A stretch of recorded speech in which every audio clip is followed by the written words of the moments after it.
Husband भी नहाने लगता है। जिसके बाद फिर बाहर आने के बाद वो लड़की वहाँ पे टीवी को देखने लगती है थोड़ा सा टाइम को पास करने के लिए, और फिर वहीं पे सो जाती है। लेकिन फिर थोड़ी देर के बाद उसका हस्बैंड उसके पास आ देता है, लेकिन फिर उसे मालूम चलता है कि ये उसका हस्बैंड नहीं बल्कि वही बूढ़ा इंसान है जो कि उसके सामने आ गया है। और फिर वो उसे कि एक फ्लावर पॉट से उसके सर में मारती है। जिसके बाद फिर वो दूसरी तरफ जाकर के गिरता है, और फिर वो वॉशरूम में जाकर के वहाँ पे उसने वॉशरूम में नहाते वक्त अपने लिए एक गन को रखा था, और वो वहाँ पे जाकर के उसी गन को उठाती है और उस बूढ़े इंसान को धमकी देती है कि अगर वो वहाँ से नहीं गया तो वो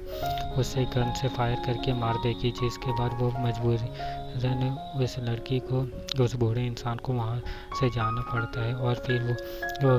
उसी होटल के बारे में आगे करके पागलों की तरह अपने हस्बैंड को ढूंढने लगती है क्योंकि उसके हस्बैंड को उसी बूढ़े इंसान ने जरूर कुछ ना कुछ किया होगा, इसलिए वो उसे ढूंढने लगती है। और उसे इस तरह से चिल्लाता हुआ देखे करके होटल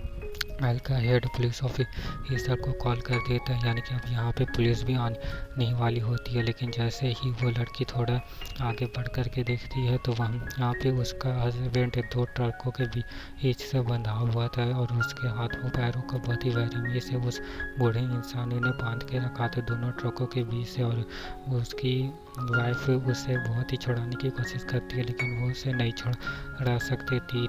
क्योंकि उसके पास उतनी पावर नहीं थी कि वो उन जंजीरों को तोड़ सके। जिसके बाद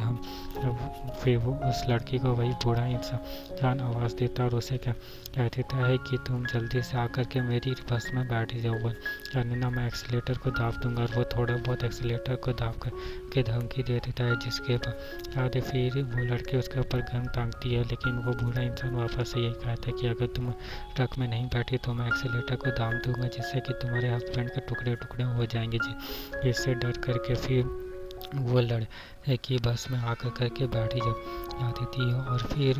वो बूढ़ा इंसान और ट्रक में बैठने के बाद फिर वो बूढ़ा इंसान उसे उस लड़की को एक गन देता है और अपनी तरफ पॉइंट आउट करके कहता है कि यही मेरा गेम था, और तुम अब मैंने तुम्हें बहुत सारे मौके दिए थे खुद को मुझे मारने के लिए, लेकिन तुमने कभी भी मुझे मारा नहीं, और यही तुम्हारी सबसे बड़ी गलती थी। लेकिन लो, मैं तुम्हें आज भी फिर से एक और मौका दे रहा हूँ मुझे मारने के लिए। तुम चाहती हो तो मुझे मार सकती हो, लेकिन सामने में पुलिस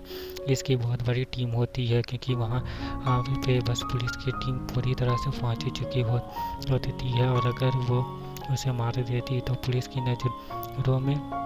वो और उसके हस्बैंड दोनों मुजरिम बन जाते और वो बूढ़ा इंसान बेकसूर बन जाता। जिसके बाद फिर वो उसे धमकी दिया कर रहा था कि अगर तुम नहीं मारोगी तो फिर तुम्हारे हस्बैंड की जान चली जाएगी। लेकिन फिर भी वो लड़की उसे नहीं मार पाती। जिसके बाद फिर वो बूढ़ा इंसान एक्सीलेटर को दबा देता है और उसके हस्बैंड की बहुत ही बेरहमी से 2 टुकड़े हो जाते हैं और उसकी जान चली जाती है। जिसके बाद फिर पुलिस आकर करके उन दोनों को गिरफ्तार कर लेती है, और उन दोनों को गिरफ्तार करने के बाद जैसे से ही पुलिस उस लड़के से पूछताछ करने दी है, तब उसे मालूम चलता है कि उसके हस्बैंड की मौत की वजह से वो लड़की बहुत ही ज़्यादा सदमे में पहुंच चुकी है। मतलब अब वो कुछ भी ज़्यादा बोल नहीं रही होती है सदमे में पहुंचने की वजह ऐसे पुलिस लोग उसे ज़्यादा पूछताछ नहीं कर पाते हैं, और फिर उस बूढ़े इंसान से पूछताछ करते हैं और वो पुलिस ऑफिसर उसे मारने की भी धमकी देते हैं। लेकिन फिर ये भी उस बूढ़े इंसान को आखिर क्या ही फ़र्क पड़ने वाला था, वो पुलिस ऑफिसर को वो फिर भी कुछ नहीं बताते। जिसके बाद फिर वो पुलिस ऑफिसर उसे दूसरे जेल में शिफ्ट करने के बारे में सोचते हैं, और फिर उसे दूसरे जेल में शिफ्ट करने के लिए ले जाया आने लगता है। लेकिन जबकि पुलिस ऑफिसर उसको मालूम था कि वो आखिर कितना ज़्यादा खतरनाक अपराधी हो सकता है, और इसीलिए उसकी हथकड़ियों को पहना आकर करके पुलिस ऑफिसर्स उसे दूसरी जगह में ले जा रहे थे, और आगे वाली कार में वही लड़की बैठी हुई थी। लेकिन